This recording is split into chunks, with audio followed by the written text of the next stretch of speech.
આપણે ભારતના ગામડાઓની વાત કરીએ છીએ ત્યારે મનમાં ખરાબ રસ્તાઓ, ગંદકી અને સ્થળાંતરનું ચિત્ર ઊભું થઈ જાય છે. પરંતુ ગુજરાતના આણંદ જિલ્લાનું ધર્મજ ગામ આ બધી જ ધારણાઓને તોડી પાડે છે. એનઆરઆઈ ગામ તરીકે ઓળખાતું આ ગામ સ્વચ્છ રસ્તાઓ, લક્ઝુરિયસ કાર અને 1000 કરોડથી વધુની સંપત્તિ સાથે ભારતના સૌથી સમૃદ્ધ ગામોનું એક છે.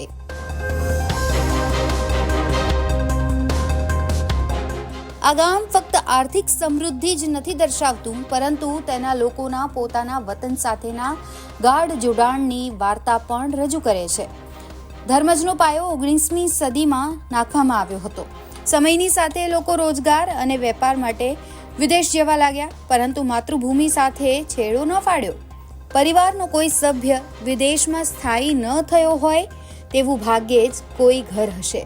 બ્રિટન, અમેરિકા, કેનેડા અને આફ્રિકા જેવા દેશોમાં આશરે 3000થી વધુ પરિવાર વસેલા છે. પરંતુ આ પ્રવાસી ભારતીય માત્ર પૈસા કમાવા સુધીની જ મર્યાદિત નથી, પરંતુ પોતાના ગામના વિકાસને પણ પ્રાધાન્ય આપ્યું છે. તેમણે દર વર્ષે ગામમાં ધર્મજ ડે મનાવવામાં આવે છે, જ્યાં વિશ્વભરમાંથી એનઆરઆઈ ગામમાં આવે છે અને ગામના વિકાસ માટે યોગદાન આપે છે. સ્કૂલ, હોસ્પિટલ, રસ્તાઓ, પાણી, શિક્ષણ દરેક ક્ષેત્રમાં સહયોગ સ્પષ્ટ જોવા મળે છે.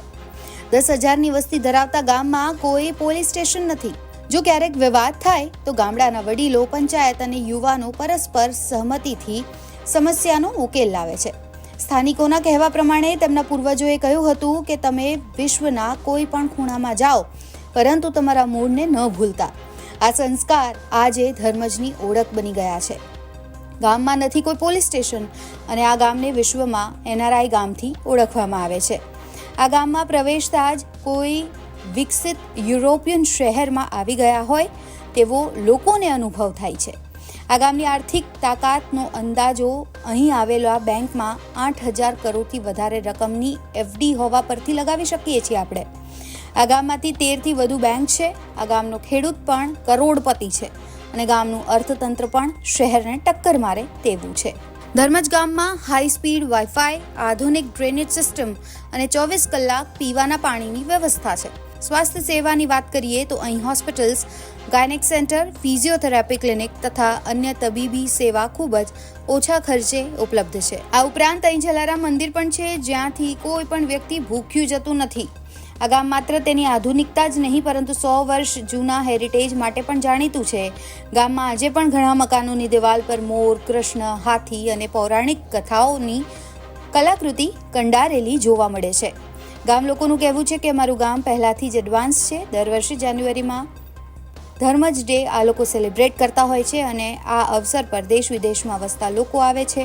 इतना सुंदर ये हुआ है, ये तो क्या बोलता है वो मेट्रो सिटी जैसी सगवड़ 10,000 की बस्ती में है. करीबन 10,000 छोटा 11 नेशनलाइज बैंक है. और 1400 से 1600 करोड़ रुपये की और एफडी बोलता है, फिक्स डिपॉजिट है. हर घर से करीबन एक एनआरआई बार है. सबको एक दूसरे को मिलते हैं, क्योंकि अगर इकट्ठे नहीं होंगे तो मिलेंगे नहीं, एक दूसरे को पहचानेंगे नहीं. तो बेटर है कि एक दूसरे को मिलने के लिए हमने धर्मज डे रखा है और काफ़ी 18-20 साल हो गए और सब एनआरआई दिल से आते हैं. हमारे बाप दादाओं ने ऐसा सिखाया है कि हम सब एक ही बाप की प्रजा थी, तो मिलजुल के रहने का है. तो एक यूनाइटेड धर्मज, तो नेक्स्ट जनरेशन को भी बुलाते हैं हम, हमारी बहन दिकरिया है उनको भी बाहर से बुलाते हैं. तो एक इकट्ठा एक ग्रुप होता है, तो कहीं भी प्रॉब्लम है तो एक दूसरे को सॉर्ट आउट हो जाता है. यहाँ पुलिस स्टेशन नहीं है, क्योंकि सब यूनाइटेड है, सब यूनिटी से रहते हैं, भाईचारा है. हमारा गांव का ग्राम पंचायत भी अच्छा देखभाल करता है, नीट एंड क्लीन रहता है. आप कहीं पे भी जाओ एक दूसरे को हेल्प के लिए तैयार रहेंगे. और जो बाहर के आउट स्टेट के यहाँ जॉब करते हैं उनको ऐसा लगता है कि अब धर्म छोड़ना ही नहीं है, क्योंकि आजू बाजू के लोग भी बिहार यूपी के रहते हैं, उनको भी सपोर्ट करते हैं. जो बैंक वगैरह में है, टीचर की जॉब में है, प्रोफेसर की जॉब में है, सबको हेल्पिंग नेचर करते हैं. सभी परिवार इसमें संयुक्त कुटुंब सभी रहते थे, यानी ये 10 भाइयों के 10 घर है. धर्मज की बात करें तो धर्मज में किस तरीके से अभी लोग यहाँ पे रह रहे हैं और कहा जा रहा है कि हर एक घर में से धर्मज एनआरआई गांव कहलाता है, हरा गांव कहलाता है. खेलने के लिए पार्क बनाया गया है, पानी का फैसिलिटीज है, सब घर घर पे जाता है. Water, filter water, safe water. जो परिस्थिति है वो सब लोग गांव के लोग इसमें वाकिफ है, सब लोग मिलजुल के काम कर रहे हैं। यहाँ का तरीका भी बहुत बढ़िया है। पंचायत जो भी काम करती है सब गांव लोगों को इकट्ठा करके सबकी सोच मिला के काम करती है। तो पंचायत का भी ऐसा ही रोल है जितना लोगों का गांव की तरफ होता है।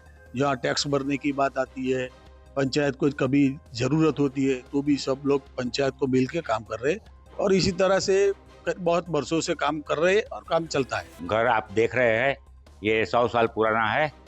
यहाँ पे जो लकड़ियाँ यूज की गई है वो अफ्रीका से मंगाई गई है। यहाँ के जो मेंटेन करने वाले जयशील भाई पटेल है वो अब कनाडा में रहते हैं। हर साल वो आते हैं और यह सब घरों का मेंटेनेंस देखते हैं, वो करते हैं। અહીંયા તમામ સુવિધા છે, દરેક ઘરમાં ફિલ્ટર વોટર સપ્લાય કરવામાં આવે છે। આ સાથે જ ગામે સંદેશ આપ્યો છે કે જો એનઆરઆઈ અને સ્થાનિકો એકજૂટ થાય તો સરકારી સહાય વગર પર વિકાસ કરી શકીએ છીએ। બ્યુરો રિપોર્ટ, ગુજરાત તક।